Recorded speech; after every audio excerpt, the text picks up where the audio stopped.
All right. Coming up on this week's episode of the Rip City Roundtable podcast, we get to talk with long-standing friend of the pod, Adrian Bernecich comes back on the show, gets his take on draft profiles. Our good buddy Steve, when he was on, it might have been 3 weeks ago, something like that. He has now dropped 6 player profiles. You have to go check them out on BlazersEdge.com. If you're not sure who the Blazers should be drafting or who even they could be drafting, go check this out. Steve is doing in-depth analysis on players that he believes is in that range where Blazers could draft them either at 7 or at 14. So you got to go check that out. So Adrian gives us his takes there and then also dives in maybe on some fake trades. Adrian, I just want Adrian to become like the king of the fake trades, of the mock trades, the trade machines, all that stuff. So we get to chat about that. He has a great piece coming out for his unofficial Adrian Angle every Sunday. So it's great. He's the best, coming at us with all the knowledge, great stories, good takes. Just so much fun. He makes me laugh, which is always the best too. So stick around. We'll be right back after break with Adrian on this week's episode of the Rip City Roundtable podcast.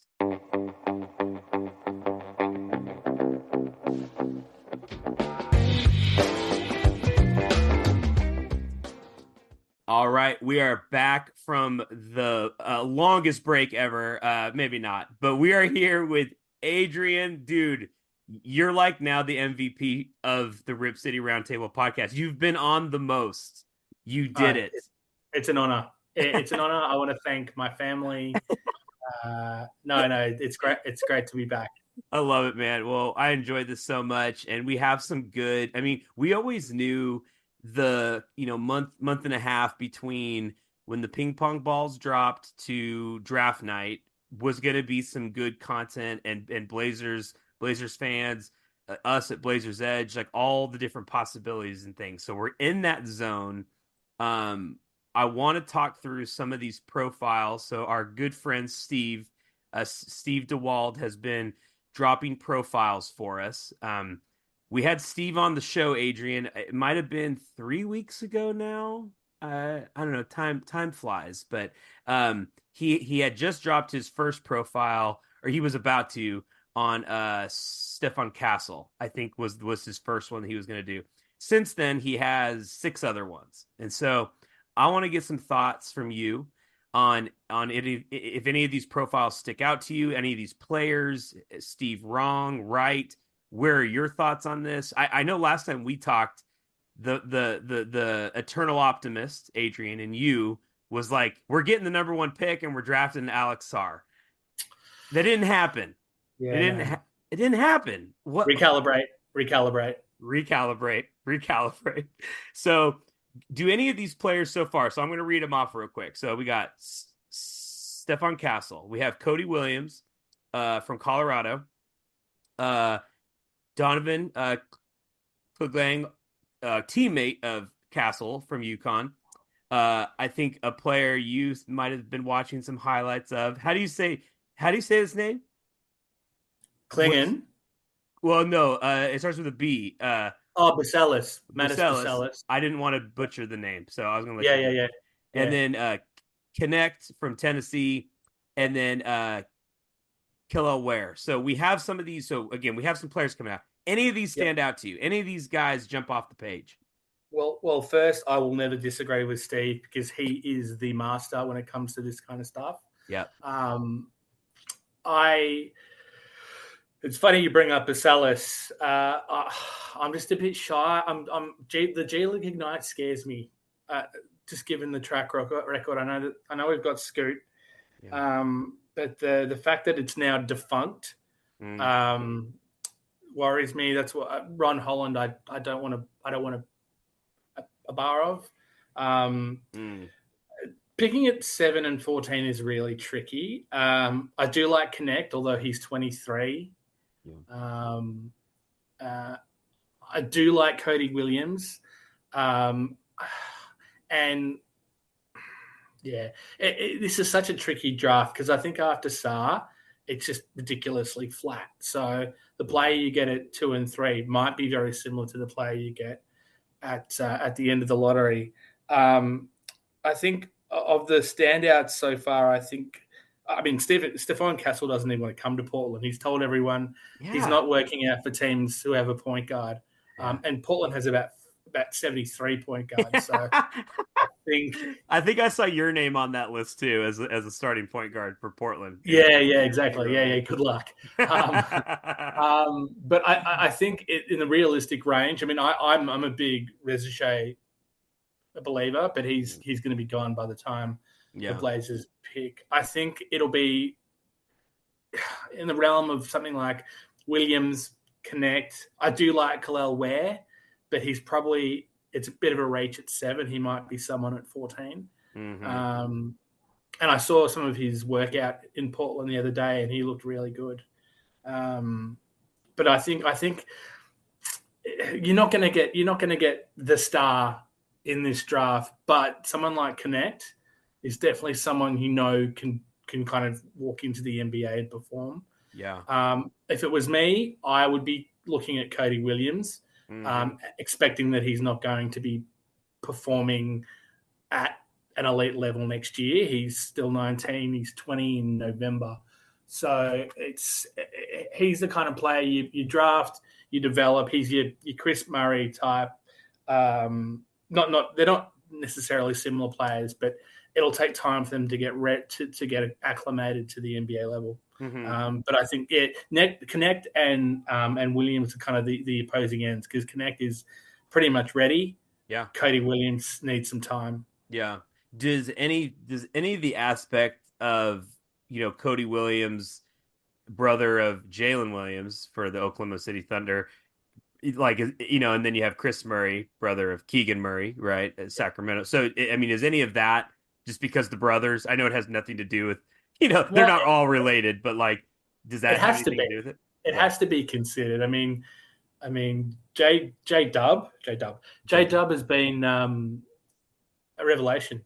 Yeah, because he was low lottery. I think he was he 12th maybe, but he's been amazing. He'll be the second best player on that Thunder team, second or third depending on what you think of Chet. But I mean, you'd have to consider the pedigree with Cody and his brother. It definitely comes to consideration. Yeah. He was the 12th pick in the 22 draft. And yeah, Jalen Williams is just like, he's had that first, obviously everyone's rookie year, you're up and down, you're figuring it out. But this season was a revelation. And if Cody could come in and even have that, like, if that ceiling is there, that potential is even in the realm of possibility, what are we doing? Let's take the swing for him. Well, 7. I think Jalen was a sophomore as well when he was. I think he was a sophomore. Cody's obviously a freshman and a very, very young freshman. So there's that to consider. But I mean, Cody's bigger. And he looks more athletic. So I like the look of him, but I'm not expecting much from him in 24, 25. I think you're playing the long game with Cody, and maybe, and I've seen in some mocks he's being picked as low as 14. So maybe that's the play there. But I'm still not convinced they use both lottery picks. Oh, okay. Okay. I still think one gets packaged or something, or? Well, I mean, if the draft is as flat as they're saying, you're going to get a similar player at 7 than you are at 14.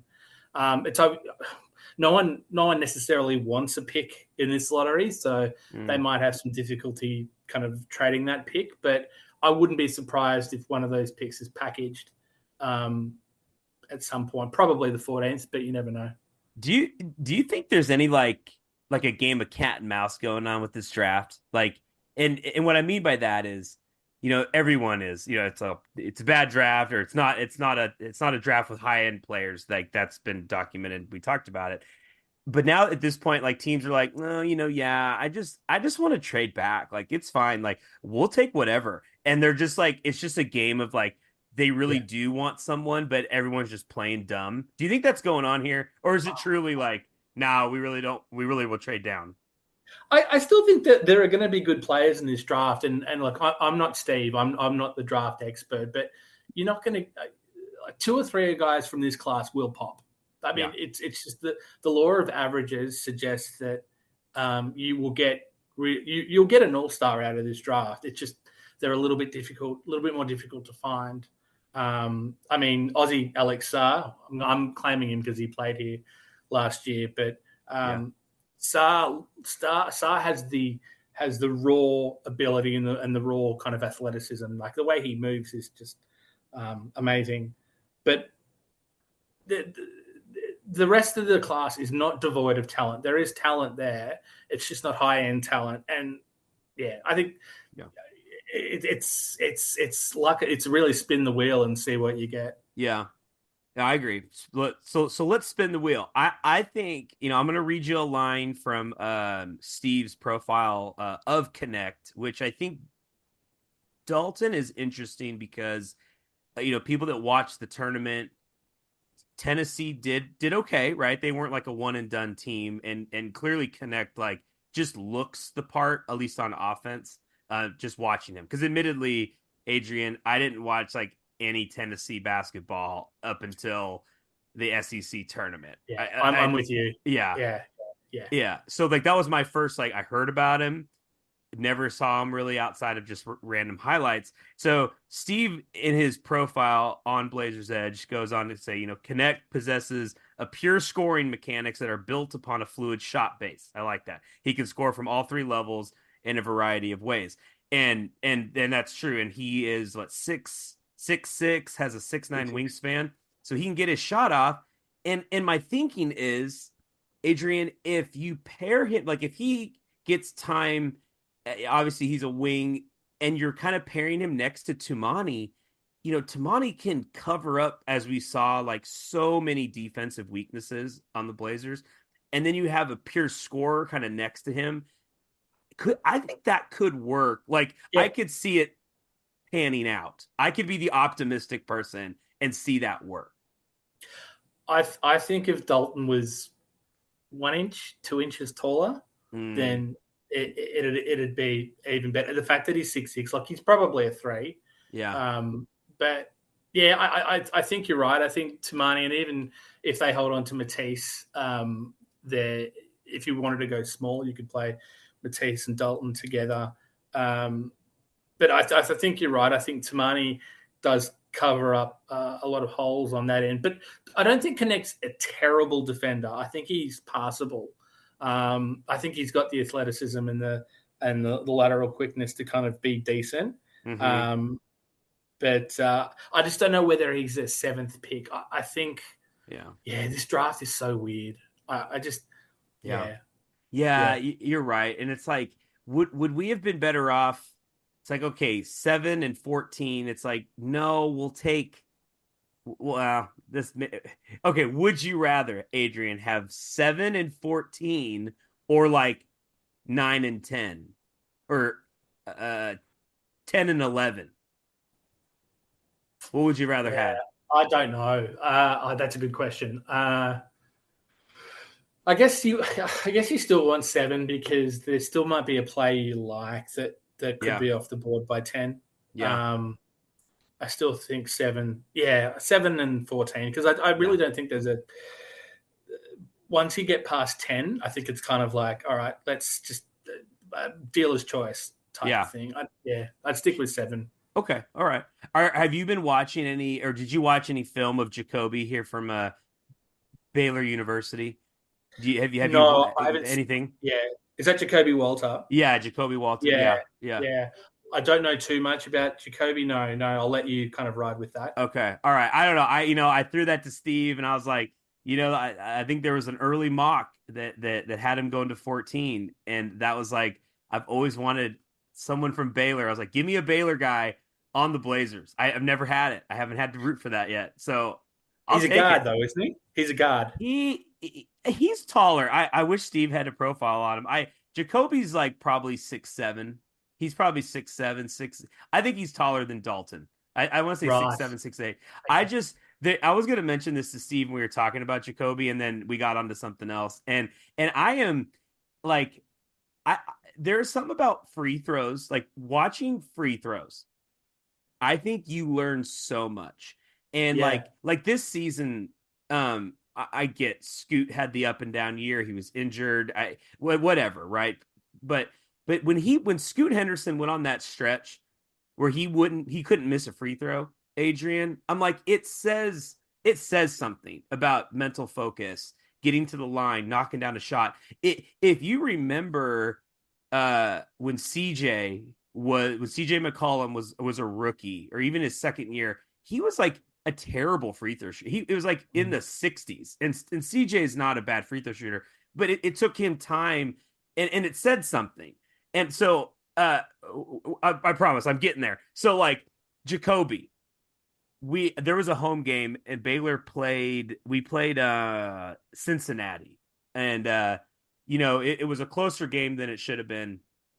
And Jacoby goes to the line. It was towards the end of the game, and just could not knock down a pair. It was like missed the front end, like on two separate occasions. That's the only thing that scares me. And I get it. It could be a stupid thing, Adrian, but it's like, knock down those free throws. It tells me something. I don't know. I don't know what it tells me, good or bad. Maybe bad, but it sticks out to me. Am I crazy? Yeah. I'm crazy. Yeah. No. It makes. I mean, Scoot. I don't know if anyone's seen the workout videos coming on social media, and Yes. you got to take those workout videos with a handful of salt, right? Yes. He looks like. I mean, I'm not, and I wrote this about a month ago in one of my columns. I said, I am not worried about Scoot. I am not worried about Scoot at all. He will figure it out. He's come out of a bad program. The Ignite is a bad program. It doesn't exist anymore.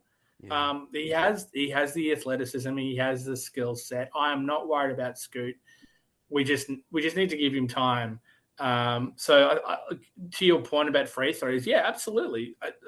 By the end of the season, Scoot was hitting most of. I think he went on a streak there where he didn't miss one. So Yeah. I think that'll come. And as far as Walter's concerned, look, again, there might be a team that loves him at 5 or 4. Like, it's seriously, it's in the eye of the beholder. It really is. This is a strange draft. It is. Okay, so let's talk about the eye of a team that is in the third, that's picking third in the Houston Rockets, Adrian, and I'm leading us to our good buddy Jeremy Brenner, who just sits at his computer all day and just puts in the trade machine and things pop out. And actually, Adrian, you've been known to send some good trades. I've seen some that I've enjoyed. They've been shot down most of the time. No. Yeah. There was one though I really liked, and I can't remember now which one it was. I think it was something. It was maybe one of your latest ones. It was like the Chicago. No, it looked so good. Hang on, I can find it. I'll find it. Can you pull it up? Yeah, you had a good trade machine. Okay, so it was a 4-team deal. Okay, yes. Read it. So it might have been quite late at night when I was putting this one together. But what is it? Okay, so it's the Blazers, Pelicans, Hawks, and Nets. Yes. And so the Blazers get the number 1 pick. Yeah. A first pick from the Pelicans, which was the Bucks, Day'Ron Sharp and DeAndre Hunter, just to make the money work. Yeah. The Pelicans get Trae Young and Cam Johnson. Yeah. Because Trae doesn't look like he's going back to Atlanta. No. The Hawks get Ingram, who doesn't look like he's going back to New Orleans. Yeah. Jeremy Grant. The Blazers, both Blazer picks, and the Nets get CJ McCollum. Yeah. Whether the Nets want CJ McCollum is probably the question there, because you can't have Trae Young and CJ McCollum in that same backcourt. That'd be Lillard, McCollum, Mark II, but worse. Yeah. So, I mean, I just threw that one out there in the Slack channel. How old is DeAndre Hunter? DeAndre Hunter? I remember being a number 4 pick. I think it was the same year as Nas. So what's that? 5 years ago. 5 years. Probably kind of 24, 25. Yeah, 26. He's 26. You're very close, Adrian. Right. I there was from time to time laying some friendly wagers down, and there were always spreads that looked interesting for the Hawks. And when Hunter played, they covered more times than not. Yeah. And he just reminds me of a guy that I don't want to say glue guy, but he reminds me of a player that like I just like him. I like DeAndre Hunter. And Yeah. when you had him in that trade, I was like, and we get the number one pick. I was like, Adrian, call Joe, call him right now, and say, let's get this going. I think if he was earning 10 billion less a year, then absolutely he's just not consistent enough for the money he's earning. I think he's 20 Yeah, he's 20 million plus. So it's just yeah. it's But don't you 21. think? But like in 5 years from now, like 20 mil is going to be like the guy making 9 mil. You Yeah. know? Yeah, absolutely. And that's why like Jeremy Grant's deal looks fine. Yeah. Like by the end of that 5th year, Mm-hmm. it's going to be. I mean, it's not going to be a mid-level deal, but it's not going to be awful. Mm-hmm. Yeah. Yeah. Honestly, I put DeAndre in more of as a salary kind of to make the salaries work. But I No, mean, I know you were getting Sar. I get it. I knew where you were going with it. yeah. But I don't know. I like Hunter. I thought, Mm. the Blazers sometimes do well with that like throw-in guy. Like, when we traded Plumlee and it was like, well, to Denver, and they're just like, oh well, we'll just throw in this Nurkic person. Just Yeah. take him. And it's like, dude, if Nurk never truly doesn't have that awful gross injury, who knows? He may have we may have won a title in 19. Who knows? Maybe. Yeah. But I mean, Tamani Kamara is the ultimate example of that. ultimate example, 100%. Although I think Phoenix wanted to keep him. They did. Yeah. Well, and it was evident. Like we got to see that firsthand, and I think we had talked about kind of what were our takeaways from the season or things we enjoyed, and it was like watching Tamani from that preseason game all the way through until he gets shut down at the end was like awesome. I mean, we got a stud there, and he was thrown in. He should have made an all rookie team if Scoot wasn't going to make an all rookie team. Mm-hmm. Yeah, some like Thompson was fine, but I don't know whether he deserved to make the second team. I don't think. I think Tamani got snubbed there for Thompson, yeah. Okay, so sorry, where I was leading with all this, you get me sidetracked. This is good. so Jeremy Brenner from Blazers Edge. He has an article right now. He wrote a piece. The number 3 pick for Jeremy Grant, basically for the Houston Rockets. Yeah. So do we find enough value, Adrian, at the number 3 pick that would be worth shipping Jeremy for that? I think I'm going to zag here. I think in that deal, so the deal was, I think it was Jeremy to Houston for the 3rd pick, which was Brooklyn's originally, Tari Eason and Dylan Brooks. Don't worry about Dylan Brooks, just get rid of him. But Tari Eason, a fit Tari Eason is really exciting. Yeah. So the 3rd pick, I don't know whether Reza Shea is on the board at that point, but if you kind of strip everything away and it's Jeremy Grant for Tari Eason, Jeremy is obviously the better player, but Tari makes more sense with this roster. Mm-hmm. That I like that. That's probably one of the better kind of fake trades that I've seen. But like, yeah, I don't know. Yeah, I've got no. I'd love to be a fly on the wall in Joe's office because I think that would be amazing to listen to the conversations he's having. Sure. And like the discussions with Schmitz and whatnot. Because yeah.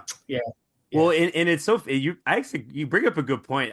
This makes me think of like you take Joe Cronin's basically first 2 or last offseason, this offseason. You have last offseason, he's like the center of attention. He becomes a household name as far as NBA fans go because enemy number 1 in Miami. Oh my goodness. Yes. Seriously. So it's all focused on him, and then he ends up coming out. He does a good trade. Like his waiting it worked. It worked, even though it got drug out and everybody got sick of talking about Dame that basically isn't in Portland, but it worked. So now he gets into this season or this offseason, he gets the 7th and 14th pick in a draft where I'm sure everybody outside of Atlanta's number 1 pick is just like talking right now. Like, well, I don't know. You said me 7, I got 2 in this player, and you got 14 and 9. And like, Adrian, I bet you like, because in most other drafts, a lot of teams probably are like, no, we like where we're at. We'll draft 4th. We're gonna get a top tier talent, whatever. But I bet Joe is like, oh man, there's probably so many scenarios at play. Oh yeah, the phone calls and the emails and the Oh, yeah. oh, I just would. Okay, I'm gonna call him. I'm gonna call him tonight. See if he'll come. See if he'll come on the pod with us. I'll get you back next week. We'll talk. We'll talk to him. Do you know how we can hack into a Zoom meeting? Like, is there any way? Is there any way to do that? We have a really good team here at Rogue Media. I can check. I can see if we, yeah, Because maybe like that would be the ultimate kind of just listening in on a Zoom oh, convo. I would be a sucker for that stuff. Like, those GMs like never release that because it's like, they don't want to, ruin any confidentiality or whatever. But man, I'd kill like to get that back and forth. It'd be so good. It'd be so good. And how aggressive they are. So it's not. It's also the tone in which they speak. It's kind of like, I'll give you this, or look, we want X player. We're willing to give you this. Blah blah blah. Like that would be. Oh. I'd love to be there. Oh, it'd be the best. It'd be the best. Why do you think Stefan Castle?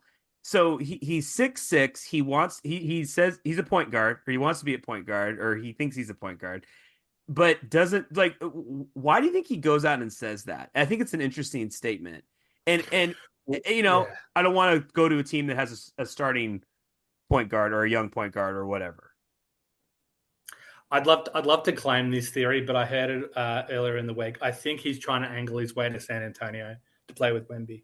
It's not my thought. I'm not taking credit for it. Sure, but I think what's the one up and coming team without a point guard? Apologies to Jones, but like sure, yeah, and Jeremy Sohan, who apparently can play point guard. Yeah, I missed that one, Adrian. I don't think it works, but yeah, that's fascinating. But he played quite a bit off the ball with Connecticut, so it's interesting. But yeah, look, I imagine it's his management that's perhaps voicing that, just like we saw with Damian Lillard last summer and the Goodwins and their kind of push to get him to a certain city in Southern Florida. So yeah, I mean, you never know, but I mean, the theory I did hear was that they said that in order to get him to San Antonio, but you never know. Okay. Well, when I get it. I mean, it makes sense, and not even just from a point guard perspective, but just like what team would I like to land on of it? Teams drafting in the top 5, and it's like, oh, Washington, oh no, or like Detroit, like at 5, no, like San Antonio. Oh yeah, Victor is going to pull so much gravity that you will be in a good basketball situation there, and if you could find yourself into San Antonio in the situation doesn't have a starting point guard, I bet Castle will come out looking or smelling like roses. Yeah, he covers up for so much. Yeah. I keep plugging in Anthony Simons trades to San Antonio as well. I love Ant. Yeah. I love Ant, but yeah, it's clear that he and Scoot can't coexist. What are you getting us in return, Mr. GM? What do you? I saw? What did we have a trade for? Keldon John, was it Brogdon? Yeah. Did I see that? I think if it's Simons, it could be could it be Keldon and Sohan? Okay. Well, yeah. I mean, shoot. Could you imagine like Sohan and Timani like as your wings? I mean, that would be terrifying. They've kind of marketed Sohan as the next Draymond. I don't think he's as good as Draymond. He's probably less psycho than Draymond. But yeah, I think so. But he has like that. That's I like what Sohan does. Whether the Spurs are willing to part with him, I would prefer a package of Sohan and filler and a pick maybe, or a pick or two for Ant. That'd be great. Yeah. Keldon is Keldon. I don't know whether Keldon. Yeah, he's fine. Is he like a good stats on a bad team kind of guy? Yeah, maybe. Maybe. I mean, he played Team USA, but I think that's just because of Pop. Yeah, I think that was Um, Pop because he yeah, averaged. I think I saw it was like, or I think someone had written this on Blazers. It was like 22 points last or 2 seasons ago.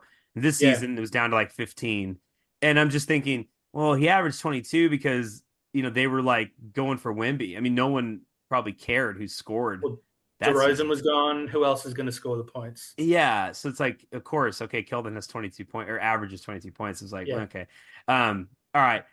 I wanna end with our kind of final week. I love the unofficial title of your articles, Adrian's Angles.